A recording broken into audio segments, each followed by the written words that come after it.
It's a very simple choice election on every issue. And that's the Democrats want their crumbs back. They want to repeal the largest tax cuts in history. We know they want endless investigation of President Trump. It'll be nonstop, 24/7. And we know the ultimate goal of most Democrats is to impeach the president. We know that they want to keep Obamacare. Republicans would like to have free market solutions. We know they want to eliminate ICE and want open borders. Republicans want to build the border wall. And Kevin McCarthy has put forward a bill to have full funding of that wall. Where do we go? 27 days left. Former Speaker of the House, Newt Gingrich, probably the smartest strategist when it comes to elections that I know. Welcome back, sir. How are you? Well, it's great to be with you. Let me just say, I'm going to shock you. I believe the quote you have from Hillary Clinton is right. She's correct. Meaning? If we win, if we get a Trump Supreme Court, we get conservative policies in Congress, we roll back the regulatory state, her world goes away. I mean, I don't blame her for being terrified, because she should be. The American people have risen up and said, we don't want radicalism. We don't want to abolish America in favor of global institutions. We don't want to abolish the U.S. Constitution in favor of nutcake left-wing judges. We actually like lower taxes, more jobs, and a better future. And from the standpoint of a left-wing Democrat, this would be the end of their world.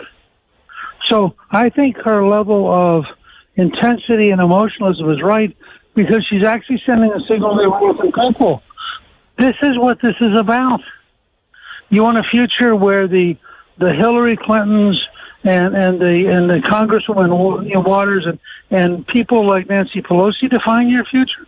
Or do you want a future in which you have the power because you've got money in your pocket, your taxes are lower, the red tape is less, the Washington bureaucracy is smaller, and you actually get to define your own future? It is that dramatic a difference. Well, look, you know as well as I do, there's only been 3 times in the last 100 years where the party that wins the White House ends up picking up seats in Congress in their first midterm election. Now, the last time that happened was after the 9/11 attacks in 2002. Right. And I think the country was so unified at that moment that there was no desire to change power in any way, shape, manner, or form. I think before Judge Kavanaugh, I was a little worried about the enthusiasm gap that existed between Republican voters and Democratic voters. That gap is now closed completely. And in most instances, when there's a tie, that means that's a huge advantage for Republicans, because pollsters don't tend to get that right. All right. Well, look, you mentioned a minute ago one of the key examples of why the next few weeks are going to become Republican weeks. Kevin McCarthy just introduced a really important bill that says basically, look, here's your choice. You want to stop fentanyl from killing people. You want to stop carfentanil, which is even worse from killing people. You want to stop opioids coming in from Mexico. You want to stop human trafficking coming in from Mexico. You want to stop MS-13 coming in from Mexico. You got to control the border. And he has got the first bill that absolutely says unequivocally, we're going to control the border. Now, what are the Democrats offering? They're offering open borders, either abolish or shrink ICE, sanctuary cities. So the Democrats are saying, look, we feel really bad that your child may die of an opioid overdose. We feel really bad that your neighborhood school may be terrorized by MS-13. But after all, we're left-wing ideologues, and you can't expect us to be practical. So why don't you go along with us? Because, that's the right thing to do, is open up America and let every drug dealer, every human trafficker, and every single MS-13 gang member come into the country. Now, I think if that's the choice on Election Day, you and I are going to have to fasten our seatbelts, because we're going to be in for an election result like we have not seen in our lifetime. Well, I believe now firmly that, all the people that have been claiming a blue wave, and blue wave can be shocked again, just like they were in 2016. And there were only a couple of us that believed that was even possible. And I think one indicator of just how far left the Democratic Party has gone is out in California, the sanctuary state of California. And you have Gavin Newsom running up against this business guy by the name of what's his first name? John Cox. John Cox. And Cox is now in a 5-point, almost within the margin race against Gavin Newsom. And one of the biggest issues to emerge is not only the sanctuary city status of the whole state, but the proposal of Gavin Newsom to provide free health care to anybody. It doesn't matter, resident of California, citizen, non-citizen, doesn't matter. Everybody gets free health care. Look, I would ask everybody who's listening to us, just close your eyes for a second and think about the problem. Don't do this if you're driving. Keep your eyes open. But everybody who's not driving, close your eyes for a second and think about Gavin Newsom is proposing at a time when Senator Feinstein has introduced an open borders bill. And by the way, President Trump's been very clear on this the last couple of days. The Democrats in the Senate, every single Democrat in the Senate has co-sponsored the Feinstein open borders bill. So now what the Democrats are proposing to us is the following. We're going to have open borders so anybody who wants to can come in. We're going to offer them free health care paid for by the taxpayer. Now just apply your common sense. Worldwide, among billions of people, the word's going to go out within days. If you have an illness, get to California. They want to take care of you. I mean, how many people do we think are going to show up who need health care? Well, what if you don't have health care and you live in Alabama or you live in Missouri or you live in Michigan? I wouldn't mind driving out to California if I needed serious, significant health care. Who's going to pay for it? Now, they do have a state income tax of 13. I hadn't thought about that. That's a great idea. I never thought about the notion. I apologize. Until you said it. Well, I have a very dark, twisted way of thinking. Go ahead. No. I'm impressed. This is one of those times when you've taken me just totally off my feet. It hadn't occurred to me. You're exactly right. Newsom's plan could apply to every American. So what we could say to every governor in the country is, send them to California. Because Gavin Newsom just ship them. We'll ship them out to California. I'd never thought of that. It'll lower the health care cost for every other state in the union. Everybody, you're sick, go to California. Gavin Newsom offered you free care. Gavin Newsom's going to save every state in America billions of dollars. I had never thought of it. I gotta think about this, Sean. By the time I do your show tonight, you're going to work on this one. You're going to work on this. You caught me totally off guard. It's not easy to get Newt Gingrich off guard. I will say that. I'm actually, there have been times when, you have warned me as we're really family. I've gotten to know you so well. I consider you you family.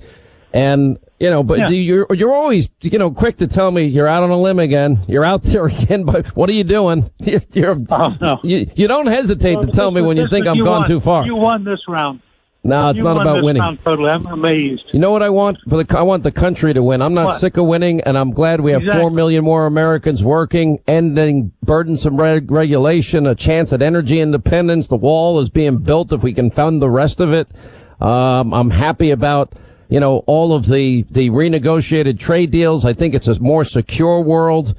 And I like the success. I like the direction we're heading, and I think we're better off than we were 2 years ago by a long shot. Well, that's what's amazing about this moment in time, is because you and I met with the president last week, and we're talking with a guy who has kept his word on deregulation, kept his word on conservative judges, kept his word on cutting taxes, kept his word on getting better trade deals, and you look at the results and you think to yourself, lowest African American unemployment in history, lowest Latino unemployment in history. I think down to 1969 is the last time we were this good for everybody in general. When you look at all this, you think, this is really working. And that's what the argument is. The fight this year is between results and resistance. And the president is focused on results, and the Democrats are focused on resistance. I think that we have an opportunity here. I just hope the American people are awake to what is at stake here. And, I go through what the Democratic agenda is, and it is very dire to me. Endless investigation. They want to impeach the president. They want the higher taxes, even though Americans are seeing $1,000, $2,000 extra dollars in their pocket every year. That's real money for real people. We're seeing manufacturing jobs coming back, jobs we were told were never coming back. We see the Midwest growth now beginning a comeback that is rival to none that we've seen in our lifetime. And, you know, I see millions of Americans off of food stamps, 8 million off of poverty since Trump has become president.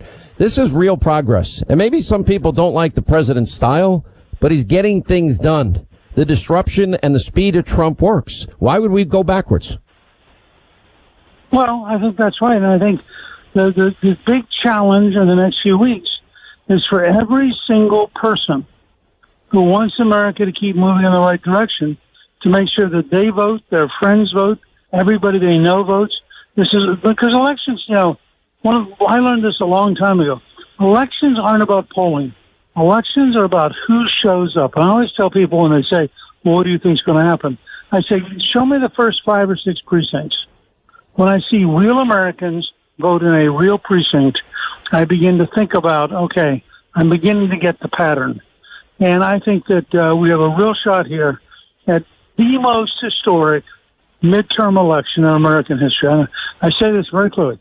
If this breaks the way I think it could, it'll be the most historic midterm election in American history, and it will further accelerate the Trump revolution at creating jobs, defending America, reshaping the federal government, draining the swamp, and doing the things we need as a country for us to be safe. All right, we got to take a break. We'll come back. We'll continue more with Newt Gingrich. This is KIDO Talk Radio, now on 107.5 FM and 580 AM. He has taken a lead out in that Arizona Senate race. We have a close race in Nevada with Dean Heller. Right now, Claire McCaskill is down in Missouri. We could pick up a seat in Montana against Tester, which is a possibility. Joe Donnelly is in trouble. Heidi Heitkamp is in trouble. Bill Nelson is in trouble. And hopefully Joe Manchin becomes a Republican. Speaker Gingrich, we continue with you. How important are these Senate races? How winnable are they all? Well, first of all, they're unbelievably important. Remember, the great achievement of beginning to shift the American judges back to people who believe in the Constitution and who believe in America is only effective if Mitch McConnell's the leader. I mean, the work he has done this year working with President Trump is truly historic and heroic. And it's not just the Supreme Court justice, although obviously we're all thrilled that we were able to finally have a success in achieving a victory last week. But that's just the beginning.